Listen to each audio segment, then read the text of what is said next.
Welcome learners. In this session, I will be discussing inventory related cost. This is the another part which I had already discussed in the earlier session. In this session, you will be understanding the relationship of different inventory related cost with the different inventory related cost. One is relationship of carrying cost with the ordering and stock out cost, inventory turnover and its relationship inventory related cost, how inventory levels are directly linked with the various logistics functions, symptoms of poor inventory management, and how to reduce or manage inventory related cost. So, in this session, this will be the extension of earlier session where you have already learned different inventory related costs. Let us review what are these costs. These inventory related costs are cost of an item, ordering or procurement cost, carrying or holding cost, stock or shortage cost.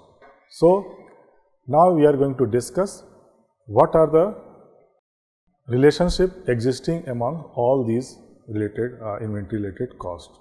First, the relationship between carrying and ordering cost. So, carrying cost and ordering cost vary inversely to each other. Ordering cost depends upon frequency of ordering rather than size of ordering. Carrying cost depends upon size or quantity order rather than number of or frequency of ordering. Increasing order may result into the higher cost, and it also can lead to the decrease in the carrying cost.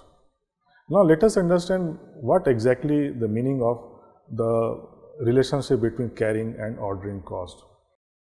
Let us suppose there is an annual demand of 1000 units. Okay, there could be a number of options. So, either you can purchase in one go or in one attempt all 1000 units, or you may have the option to purchase in two attempts or in two phases, right, like 500 units and 500 units. So, what is the basic difference you can observe in two different methods of ordering? In first case, where you are purchasing the entire bulk of the quantity for your annual consumptions, you are having cost of placing only one time. So, and in another case, you are placing order for two times. Okay. However, the quantity required is less, that is 500 and 500. But what is the difference in first and second? That when you are placing in the only one, or you are getting all quantities in first attempt only, it means that your ordering cost is just one, okay, or half of the ordering cost which you are placing two times. But you can see another aspect that has resulted with the carrying cost. If you are placing an order for 1000 quantities, definitely your ordering cost is less comparatively if you compare with the ordering two times for meeting the 1000 units for annual consumption, because you are placing 500 units, 500 in two phases. So, what happens to carrying cost? So, when you are ordering in one go, so you are paying the money, or your cost is incurred for entire 1000 units. Okay. So, automatically the inventory cost will be higher, because in the second phase or in the second method, you are purchasing just 500 units in every phase, right. So, ultimately how many units you are carrying in every phase? 500 units and 500 units. Automatically the carrying cost related with the second method will be lower. So, now you can understand that when you have the more number of orders for meeting the same demand, your ordering cost will be higher. If you are placing less number of orders for meeting the same annual demand, your ordering cost will be higher. In the second option, when you are looking at the carrying cost, so when you are placing in one go, your carrying cost will be higher, because your large quantity you are carrying or you are storing. But in second method, because you are placing small quantities in every order, so your carrying cost will be lower. So this is what we can understand the relationship between carrying and ordering cost. Let us understand through the graph. You can see on the x-axis there is a quantity, and on y-axis there is an annual cost. Okay, so how carrying cost and ordering cost relate with each other can be understood through this graph. When you increase the carrying cost, you can see the straight line, which is almost 45 degree, 40 degree angle, that is straight line. If you see that when you increase the carrying cost, you can find that the ordering processing or order processing cost or ordering cost start getting reduced, but not in linear fashion. When you increase the carrying cost in the linear fashion, your ordering cost will start decreasing in the exponential fashion, but definitely it will decrease. Now, why carrying cost? I have already told you what exactly the carrying cost is. It is the amount you are storing. So, more amount you are storing, it means less number of orders you are placing. So, your carrying cost is increasing because more orders you are placing. So, more your orders you are placing, automatically so carrying cost, if you are increasing, it means that after certain level that your total cost may go up. So, it is very much required that when we want to make any investment in inventory, the judicious combination of carrying and ordering cost must be selected. So, in this graph you can see that there is a one point at which your carrying cost or ordering cost match with each other. This point is nothing but the order quantity where total inventory related cost is minimum. So, how do you calculate ordering cost? It is a number of orders per year or per period multiplied by ordering cost per order. Now, how do you calculate carrying cost? It is the average inventory multiplied by carrying cost per unit. Now, average inventory in the carrying cost is how you calculate. It is basically the opening stock plus closing stock divided by 2.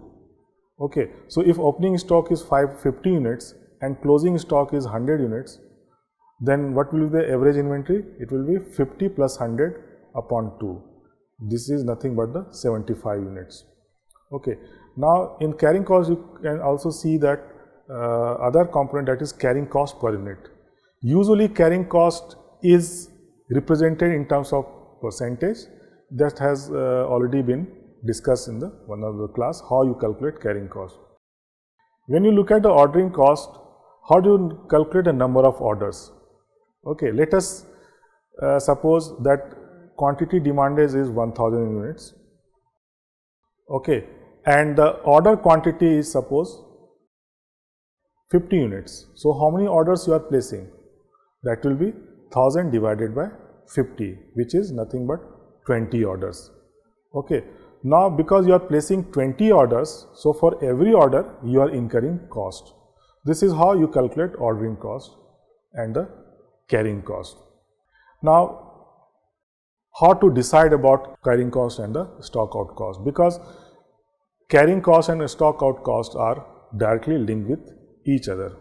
So, higher inventory levels or higher carrying cost, it causes or it may have the lower chance of stock out. Definitely, when you have enough inventory in your store, so the chance of stock out will be very, very less. When the higher the average cost of stock out, so it is better that for a company to hold some amount of inventory or safety stock to protect against stock out. Why it is so? Because you can't afford to lose the revenue. If you cannot afford to lose the revenue, you should maintain the higher level of inventory so that you can avoid any cost resulting out of the stock out. Third is the higher probability of delayed sales, the lower the average stock out cost and the lower the inventory that needs to be held by a company. Means if the demand is quite slow or sales is not that fast, so you can offer a lower storage or you can have the lower level of inventory, and because the chance of stock out cost will be less. So, lower inventory that needs to be held by a company. Now there is another component which is very much to be understood by you. While you are calculating carrying cost, it should be known also to understood that what is the inventory turn. So inventory turn is the number of times that a company inventory cycles or turns over per year or per period. I mean, it actually is one of the most commonly used supply chain metrics, showing how fast a company is selling through its inventory and efficiently manage its resources.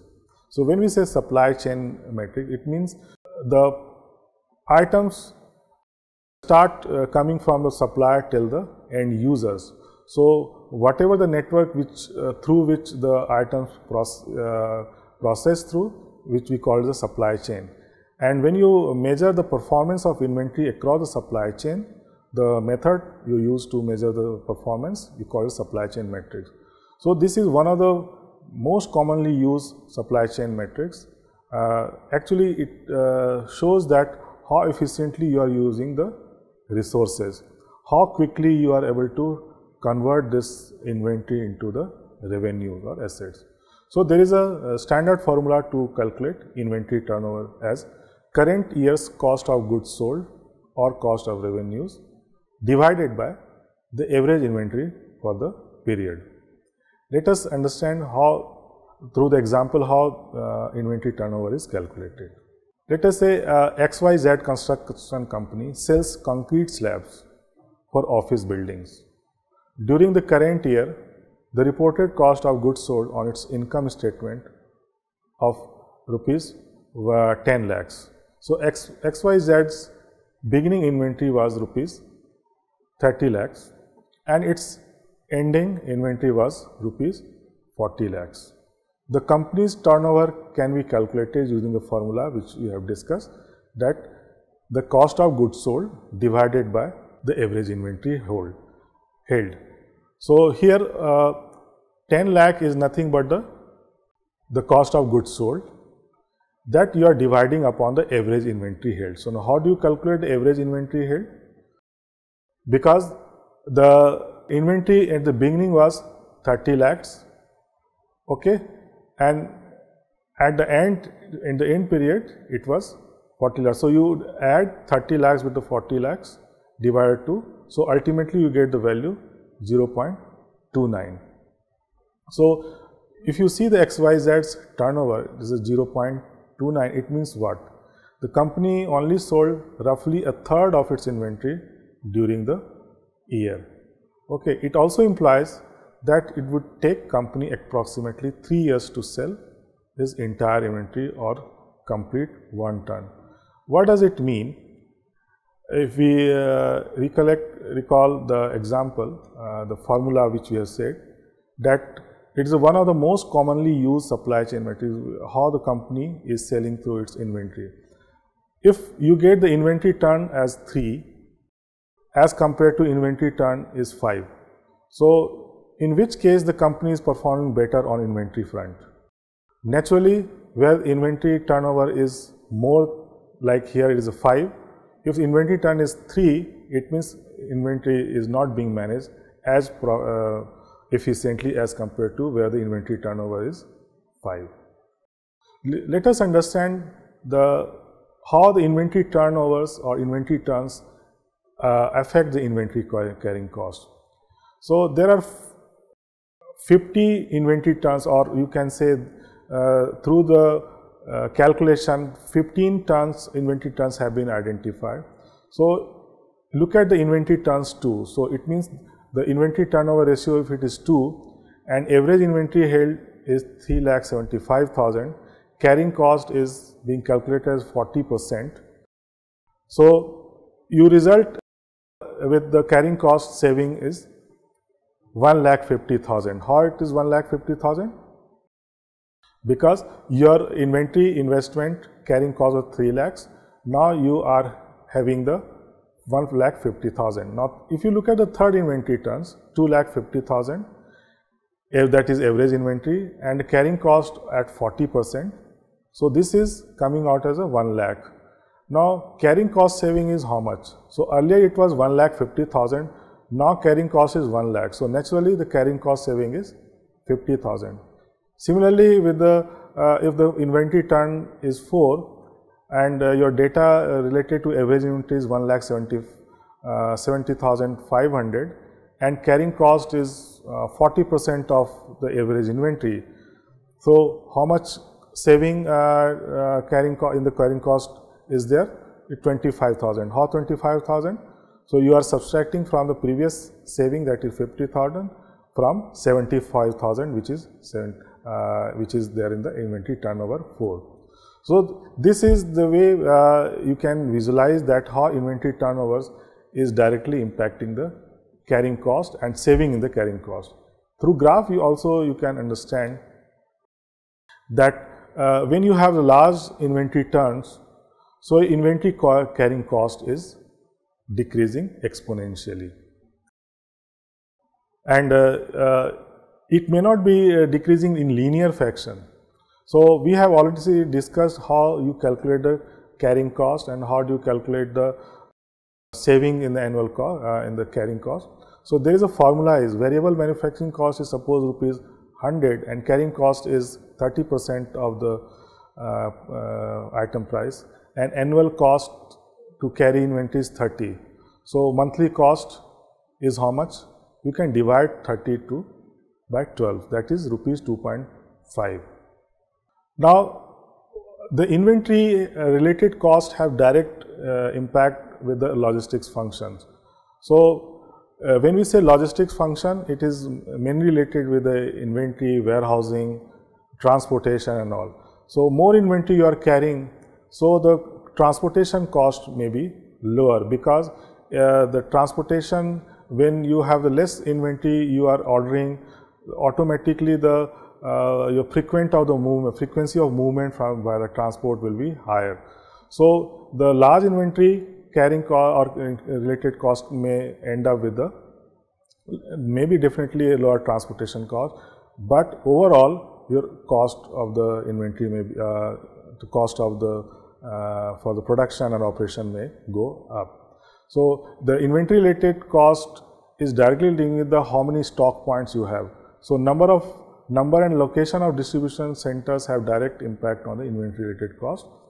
And then the schedule which are being made in the operations and the production, that also linked with the inventory related cost. What are the symptoms of poor inventory management? We must know. Then only you can take corrective actions.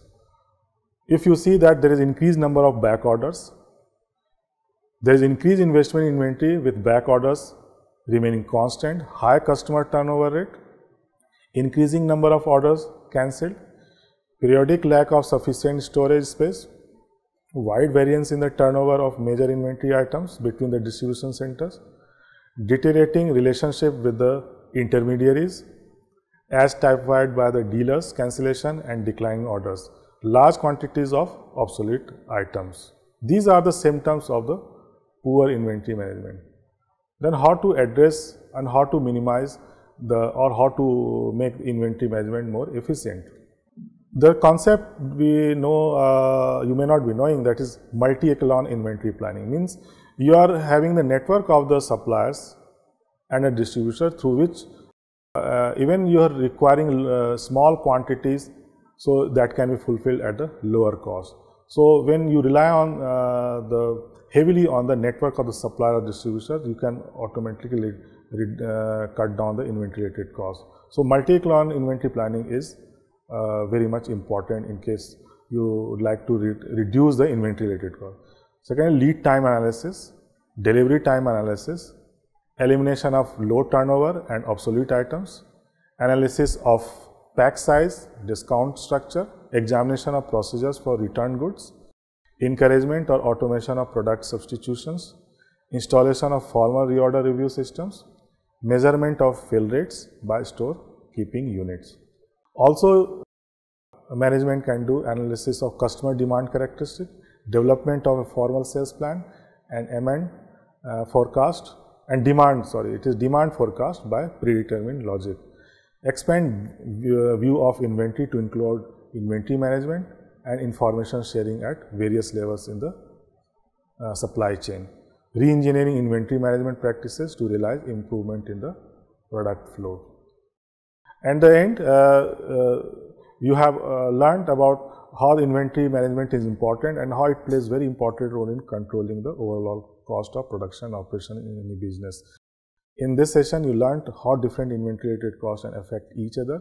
This session also described the role of inventory turnover in controlling inventory related costs.